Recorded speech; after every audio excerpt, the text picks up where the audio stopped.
These hands hold an entire forest, or at least the potential of one.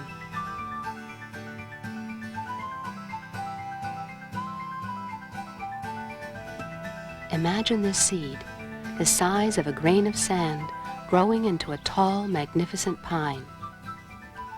Yet before it even has a chance to grow, there are natural obstacles a seed must overcome. Birds and animals are one hazard. The wind is another.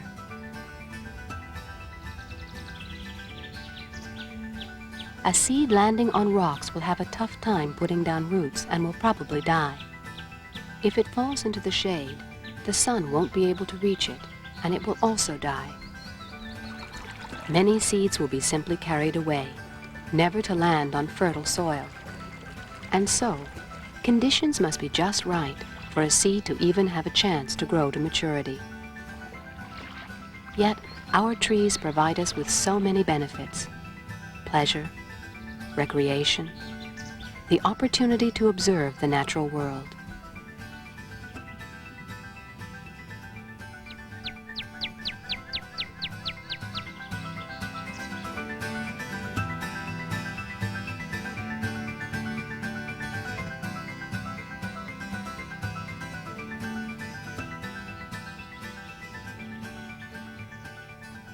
If you look around your home, you'll see how much we depend upon our trees in our daily lives.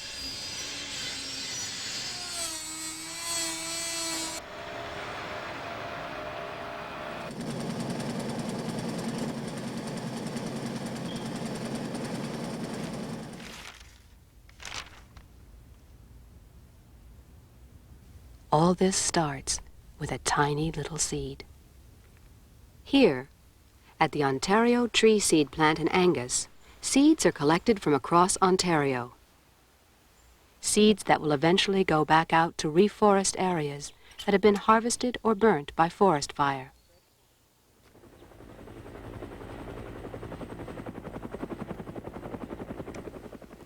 The work at Angus is the first step in making sure that there will be a continuous wood supply in the future. The plant is at the foundation of the Ministry of Natural Resources Reforestation Program.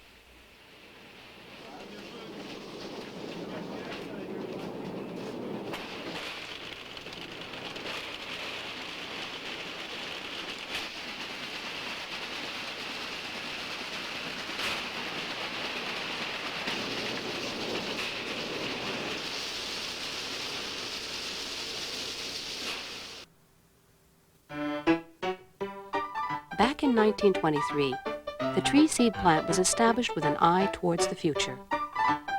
Over 1 million seeds were produced annually.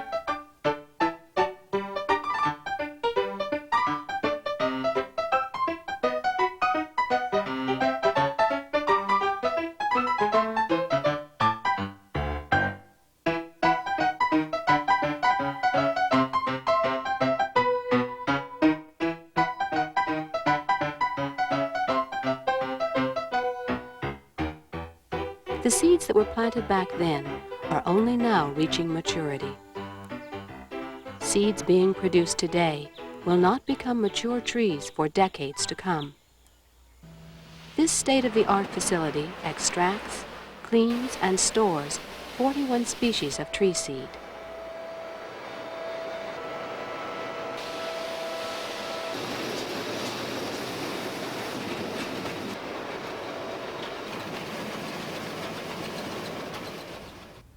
It is white, red, and jack pine, along with white and black spruce, which make up the majority of the seed species.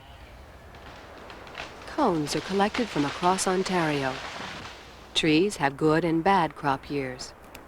During the good years, there are more cones. These cones produce more seeds that have a better chance of sprouting and of storing well. The province is divided into seed zones, according to the type of climate and environment in which the trees grow. The reason for this is that trees are uniquely adapted for their particular region. When they arrive at Angus, they are identified according to where they came from.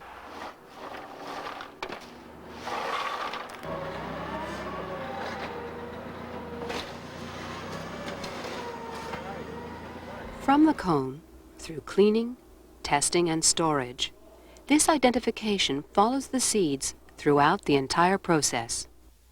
When it comes time for planting, the seeds will go back to the regions they originally came from. Like their parents, they are adapted to those particular areas and will have a better chance to grow tall and strong.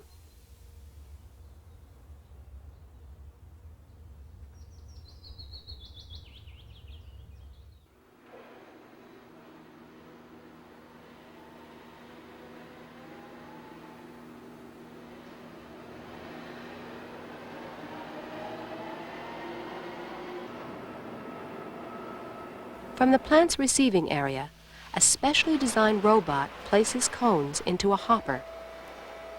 Passing through the chute, they feed into a kiln below, where a large tumbler tosses and heats the cones.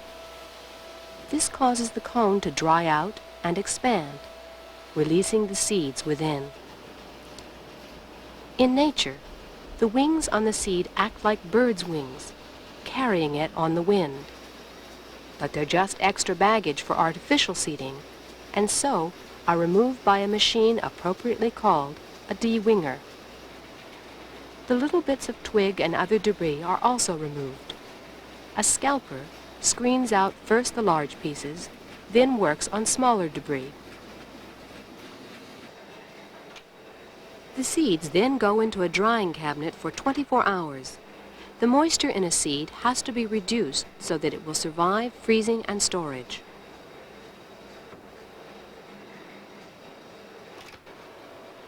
Finally, fanning mills remove any remaining debris and get rid of hollow seed casings. The final result? Pure seed. A small random sample is separated from the rest of the seed lot. This sample will go through quality testing in order to assess the overall viability of that batch of seed. Viable seeds are the ones that will have the ability to sprout and grow. This is a viable seed. This is not. In the germination room, sample seeds are planted to see how many actually grow.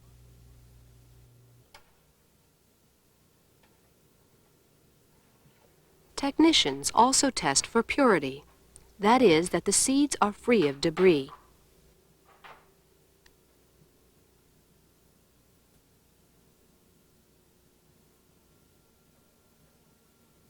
They check the moisture content. If there's too much moisture in the seeds, their viability for growth may be damaged during long years ahead in frozen storage.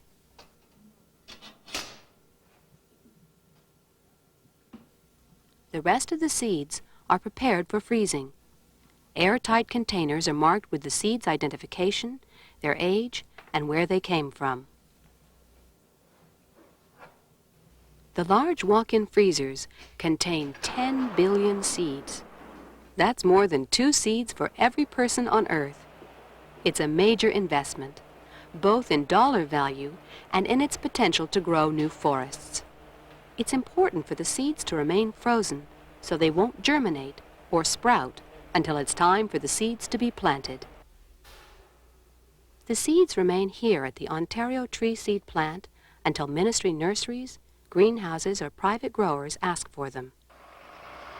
The seeds can be used in different ways. They can be spread directly onto a site that has been prepared for seeding. This is generally done in midwinter, with the seeds settling through the snow in preparation for the spring growing season. The seeds could also be grown in nurseries. 2 or 3 crops are planted per year and grown under controlled conditions in a greenhouse. The same growing process out in a forest would take up to 1 year to produce just 1 crop of seedlings. From the nurseries, the seedlings will be shipped out to the various districts for planting. The Ministry of Natural Resources sends more than 150 million young trees a year to planting sites across the province. The seedlings are used to replenish burnt-over and harvested lands, and are a crucial part of Ontario's reforestation program. And should these growing trees be wiped out by a forest fire, insects, or some other natural catastrophe, the seeds held in storage at Angus can provide stock for an entire regeneration program to replace them. From a tiny seed, a seedling is grown. And in about 70 to 100 years, the towering pine will be reaching for the sky. The work done at the Ontario Tree Seed Plant ensures that there will be lush, abundant forest in Ontario for generations to come.